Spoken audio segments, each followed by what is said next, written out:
scénario du match, c'est un début du Havre insolent adresse. Voilà. Donc nous, on a essayé de défendre l'intérieur pour contrôler Ricardo Greer. Ça a ouvert des tirs extérieurs, ils n'en ont pas raté un. Dans un second temps, on a été plus efficace, c'est-à-dire qu'on a pris très vite, très tôt. On a pris 30 points le premier quart-temps, mais 15 le second. Donc bon, ça s'est voilà, pondéré. Et en attaque, plutôt assez bien, même voire très bien. Dans les options tactiques, c'est une équipe qui change beaucoup, qui a des intérieurs qui sont très mobiles. Donc il faut être patient, il faut amener les balles dedans. C'est ce qu'on a bien fait en première mi-temps, j'ai trouvé.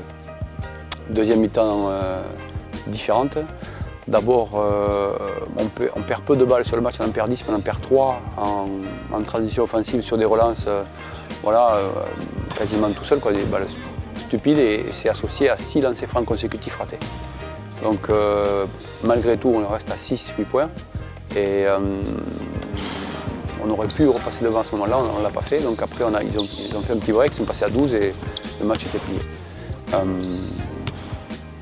Voilà, et en seconde mi-temps, comme on a raté ce passage-là, où on perd quelques balles et on ne met pas de lancer franc, derrière on s'est précipité, on a pris des tirs un peu plus vite, un peu plus difficiles, qu'on n'a pas mis, puisqu'ils sont plus difficiles.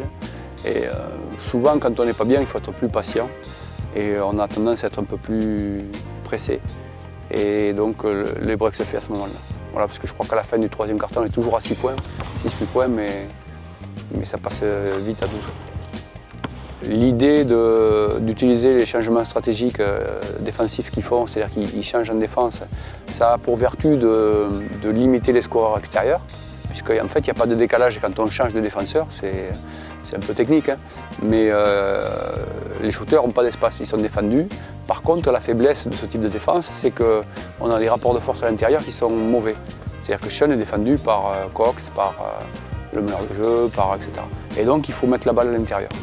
Ce qu'on a plutôt assez bien fait en première mi-temps et oublié de faire en seconde. Ça ne se corrige pas facilement, malheureusement. Il faut du temps et du travail, et on essaie voilà, parce qu'il y a des styles défensifs différents. Chaque équipe a un style particulier. Il y a des styles sur lesquels on est plutôt très à l'aise et d'autres où il faut qu'on progresse.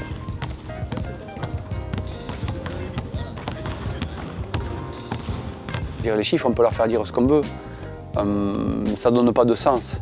C'est juste la conséquence de ce qui se passe sur le terrain. Donc on ne sait pas ce qui s'est passé sur le terrain. Donc on ne peut pas évaluer pourquoi les gens ils regardent ça et oh, ils ont fait un bon match ou ils ont fait un mauvais match. Où ils ont mis les paniers, ils n'ont pas mis les paniers. Mais on met plus de paniers quand on a de meilleurs tirs. Et donc la difficulté, c'est de s'ajuster au choix défensif fait par l'adversaire pour pouvoir trouver des bons tirs. Et en fonction des différentes défenses, par exemple, les tirs qu'on va trouver ne sont pas les mêmes. Donc voilà, ça fait partie du travail que nous, on a à faire, entraîneur, pour analyser et surtout transmettre les idées qu'on veut transmettre. Et moi, ce qui m'intéresse, c'est de savoir pourquoi là, on a mis les paniers et pourquoi on n'en a pas mis. Kyle McAlarney a mis des paniers contre Chalon, on n'a pas mis là. Il y a des raisons à ça. Voilà. Et les raisons, c'est que comme ils le défendent beaucoup, lui, ça libère d'autres choses. Donc on a l'impression qu'il a fait un mauvais match. Et lui aussi a l'impression qu'il a fait un mauvais match. Mais en fait, comme toute l'attention est portée sur lui, ça a libéré beaucoup d'autres choses. Voilà. Donc, et les chiffres n'expliquent pas ça.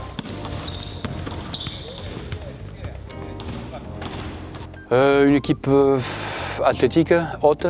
Voilà, donc ça c'est une limite pour nous parce que nous on est plutôt petits. Ensuite, c'est une équipe qui a un secteur intérieur assez costaud, qui peut jouer avec 2 pivots. Et nous, ça va avoir de l'importance parce que Sean ne jouera pas ce match-là. Donc, je pense que ça va être un axe fort pour nous à défendre. Sean va rentrer aux États-Unis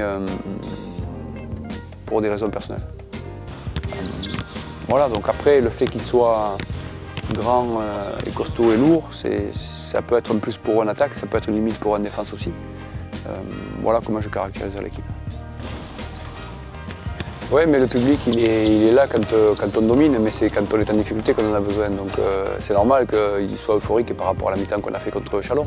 Après, il faut comprendre qu'on ne fera pas tous les jours comme ça. Et qu'il y a besoin de les encourager, de leur donner la confiance, même quand ils sont dans des moments difficiles. en particulier quand ils sont dans des moments difficiles, pour pas qu'ils doutent et qu'ils reviennent dans le match, quoi. Ce qu'on a fait contre l'Havre, on a eu une séquence difficile contre l'Havre d'entrée, on est bien revenu.